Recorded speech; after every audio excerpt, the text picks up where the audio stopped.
વાપી છીરીના બાળક પ્રકરણમાં ભાગી છૂટેલો આરોપી દમણ ભીમપોરથી પોલીસે દબોચ્યો। પારડી મોતીવાડાની કોલેજની યુવતીની ઘટના બાદ વધુ એક બાળક શારીરિક શોષણનો શિકાર બન્યો છે।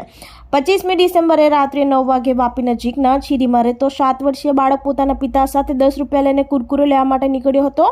પિતાની નાસ્તાની લારીથી નીકળેલો બાળક ઘરે જ પરત ફર્યો ન હતો। મોડી રાત સુધી બાળક ઘરે ન પહોંચતા પિતા અને અડોશપડોશના લોકો બાળકને શોધવા માટે નીકળ્યા હતા। જોકે બીજા દિવસે સવારે એટલે કે ગુરુવારે બાળકનો કોઈ પત્તો ન મળતા આખરે પિતા ડુંગરા પોલીસ સ્ટેશનમાં ફરિયાદ નોંધાવી હતી।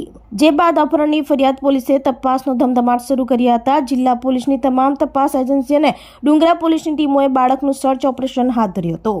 આખરે ઘટના સ્થળ નજીકના સીસીટીવી ફૂટેજની ચકાસણીમાં એક યુવક સાથે બાળક જઈ રહ્યો હોવાનું દેખાયું હતું। બાળકને જે દિશામાં લઈ જવામાં આવી રહ્યું હતું એ દિશામાં પોલીસે તપાસ હાથ ધરી હતી। જે તપાસમાં બાળકની જાડી ઝાકળમાંથી લાશ મળી આવી હતી। પોલીસે કાર્યવાહી કર્યા બાદ લાશને પીએમ કરવા મોકલી આપી હતી। પીએમના પ્રાથમિક રિપોર્ટમાં બાળકની સાથે સૃષ્ટિ વિરુદ્ધનું કૃત્ય કર્યા બાદ તેને તીક્ષ્ણ હથિયાર વડે છાતીના ભાગે ઘા કર્યા બાદ તાર વડે ગળું દબાવી હત્યા કરી હોવાનું સામે આવ્યું હતું।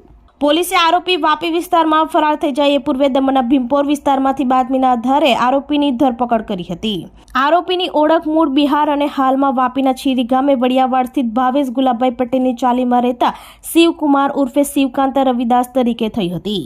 પોલીસના જણાવ્યા મુજબ બાળકના અપહરણ કરવા પૂર્વેથી આરોપી શિવકાંતા દાસ બાળકની પિતાની લારી ઉપર બેસી રહેતો હતો। બાળક જ્યારે પણ લારી ઉપર આવતો તો તેની સાથે વાતચીત કરીને પરિચય કેળવવાનો પ્રયાસ કરતો હતો। આખરે 25મી ડિસેમ્બરની રાત્રે જ્યારે બાળક નાસ્તાની લારી ઉપર પિતા પાસે 10 રૂપિયા લઈને પરત જતો હતો ત્યારે તેનો પીછો કર્યો અને ઝાખરી વિસ્તારમાં લઈ ગયો હતો। ડુંગરા પોલીસ વિસ્તારમાં ગઈ તારીખ 25 ડિસેમ્બરના રોજ રાત્રિ દરમિયાન 9 થી 9:30 દરમિયાન એક બાળક ગુમ થયેલ હતું। બાળકના માતા પિતા ઓરિજિનલી ભાગલપુર બિહારના છે। એ લોકો વરિયાવાડ વિસ્તાર રણછોડનગરની જે ચાલી છે એની બહાર એની વડાપાઉંની એમની નાની દુકાન જેવું છે। બાળક મોટા ભાગના સમયમાં માતા પિતા સાથે રમતું હોય છે અને ત્યાં જ એ વરિયાવાડ વિસ્તારમાં જ રમતું હોય છે। રાત્રિ દરમિયાન બાળક મળી ના આવતા એમને એવું થયું કે અમારા જે સગાવાલાઓ છે ભાગલપુરના આજુબાજુના ચાલી વિસ્તારમાં કદાચ એમના ઘરે ગયેલું હશે, એટલે રાત્રિ દરમિયાન એમણે કોઈ પોલીસ કમ્પ્લેન આપી નહોતી।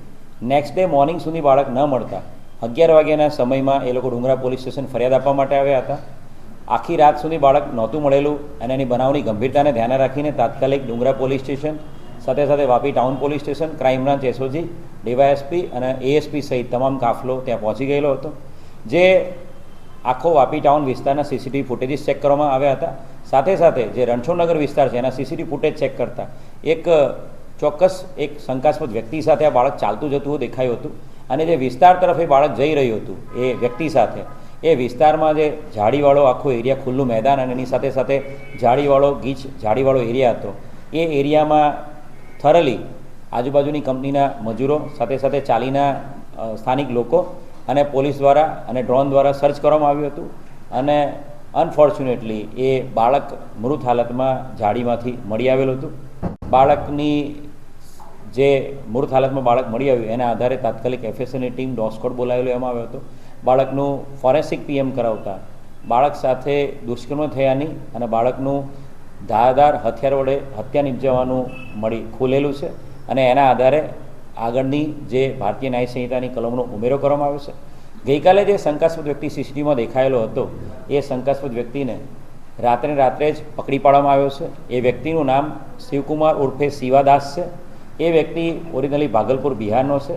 છેલ્લા ઘણા સમયથી એ જે રણછોડનગરની જે ચાલી છે જ્યાંથી બાળક ગુમ થયો હતો ત્યાં જ ગ્રાઉન્ડ ફ્લોર પર ઓડી રાખીને રહે છે। વ્યક્તિ અપરિણિત છે અને આ વ્યક્તિ એ જ આ બાળકનું હત્યા કરી છે અને દુષ્કર્મ કરવાના ઈરાદે બાળકને ઝાડીમાં લઈ ગયો હતો અને ત્યારબાદ એણે દુષ્કર્મ કરીને બાળકની હત્યા કરેલી છે।